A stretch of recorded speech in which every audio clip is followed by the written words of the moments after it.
C'est cette démarche-là de respect du suffrage universel et de la démocratie qui sera la vôtre. Cette semaine, trois sujets que j'ai retenus, et j'aurais pu en retenir évidemment beaucoup d'autres. D'abord, l'actu de la semaine, elle est tragique, j'en parlerai dans quelques secondes. Les infos dont on ne vous parlera pas, c'est toujours intéressant. Et puis l'actu qui fait du bien, je crois que par les temps qui courent, quand on peut trouver une actu qui fait du bien, mieux vaut ne pas s'en passer. L'actu de la semaine, malheureusement, vous la connaissez, je ne pouvais pas tout à fait faire l'impasse sur ce sujet, même si j'ai préféré ne pas me joindre à la cohorte de toutes celles et ceux qui ont des jugements à faire valoir, des solutions toutes trouvées. Cette info, c'est l'horreur absolue. Je ne sais pas comment on peut la qualifier d'ailleurs, tant la tragédie qui a frappé notre pays est terrible. La tragédie qui a aussi frappé un homme, sa famille. Et il faut remettre ça dans un contexte très personnel. Ce nom que vous connaissez tous désormais, Samuel Paty, enseignant, Conflans-Sainte-Honorine, qui, dans des conditions absolument abominables, a perdu la vie. Toujours dans ces circonstances, il y a la même mécanique qui s'enchaîne, un déferlement de réactions, un déferlement parfois de jugements, de commentaires, de recherches de coupables. Tous les solutionnistes qui, dans les heures qui suivent la tragédie, arrivent et déboulent sur le champ médiatique. Et puis au bout de cette mécanique, il y a un risque d'emballement. Il y a le risque de division, il y a le risque de haine, il y a le risque de solutions qui seraient contraire finalement à ce que l'on pourrait souhaiter pour notre pays, c'est-à-dire des solutions qui nous priveraient de liberté, des solutions qui viendraient gravement atteindre des principes d'égalité et bien sûr des solutions qui ne renforceraient en rien la fraternité.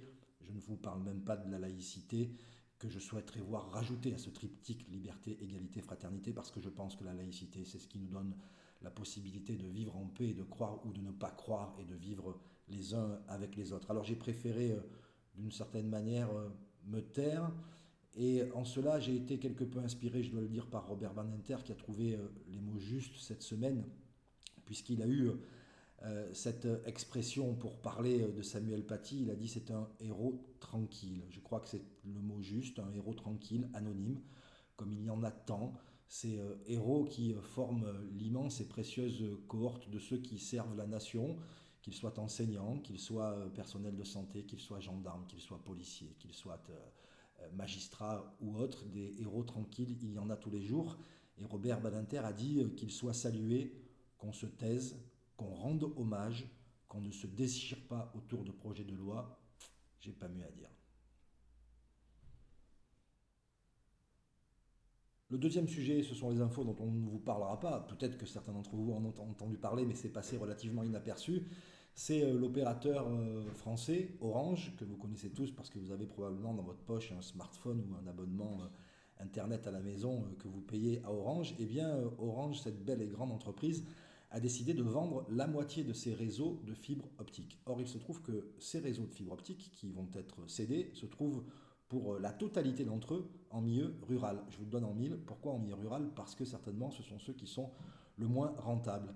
Alors dans cette opération, il y a des gens intéressés. Et il se trouve que celles et ceux qui sont intéressés pour acheter ce réseau de fibre optique qui appartient à Orange sont des fonds d'investissement australiens, américains, singapouriens. Il y a aussi quelques Français qui sont sur les rangs pour faire une acquisition qui pourrait rapporter à peu près pas loin de 2 milliards d'euros à Orange, qui a d'autres projets que vous connaissez, notamment le déploiement de la 5G. C'est une tendance assez lourde chez les opérateurs. Certains se sont déjà débarrassés en quelque sorte de leur réseau, de leurs infrastructures de fibre optique. C'est vrai pour Altice, c'est vrai pour Bouygues Telecom qui a cédé tout ça à un espagnol qui s'appelle Cellnex. Et ça sera désormais vrai pour l'opérateur historique, c'est comme ça qu'on l'appelle. Les plus anciens d'entre nous se souviennent de cette belle entreprise qui était totalement sous contrôle de l'État français à une époque, qui s'appelait France Télécom, qui aujourd'hui n'est plus du tout sous contrôle de l'État français, puisque la France est actionnaire dans le capital à hauteur de 27%, je crois, ce qui en fait évidemment une voix assez minoritaire. Ces opérateurs, ils préfèrent désormais louer des infrastructures, c'est-à-dire qu'ils préfèrent ne pas être propriétaires, mais payer en quelque sorte un droit de passage sur ces réseaux. C'est ce que Orange envisage de faire, et pour essayer de prendre une métaphore que chacun pourrait comprendre, c'est un peu comme si EDF décidait de vendre ses centrales nucléaires et de se concentrer exclusivement sur la commercialisation de l'électricité, considérant que l'infrastructure qui produit, ça n'est pas de son domaine, ça ne lui appartient pas. Quelles sont les conséquences que l'on peut redouter, et notamment en Ardèche? Il y en a trois. Premièrement, qui sera notre interlocuteur si demain les réseaux fibres qui appartenaient à Orange sont désormais propriétaires d'un fonds d'investissement australien. C'est pas facile de trouver un interlocuteur chez Orange, ça sera beaucoup plus difficile pour les collectivités notamment lorsqu'il y aura des difficultés. Deuxième conséquence, elle porte évidemment sur les tarifs de l'usager, puisque Orange désormais devra payer une location pour utiliser ce qui était auparavant ses propres réseaux.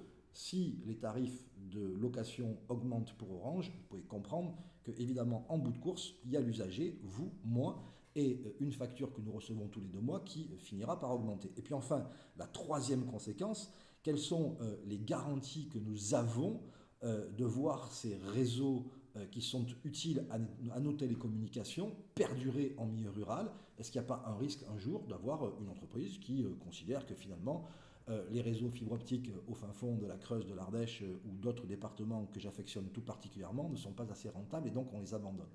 Tout ça est pour moi assez préoccupant.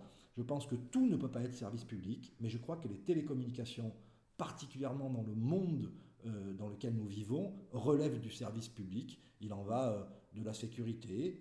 Je pense à toutes ces personnes âgées qui ont autour du cou ce qu'on appelle une téléalarme, et sans les télécoms, elle ne fonctionne pas. Il en va de notre ouverture sur le monde. Il n'y a pas aujourd'hui d'éducation, d'accès à la culture sans télécommunication.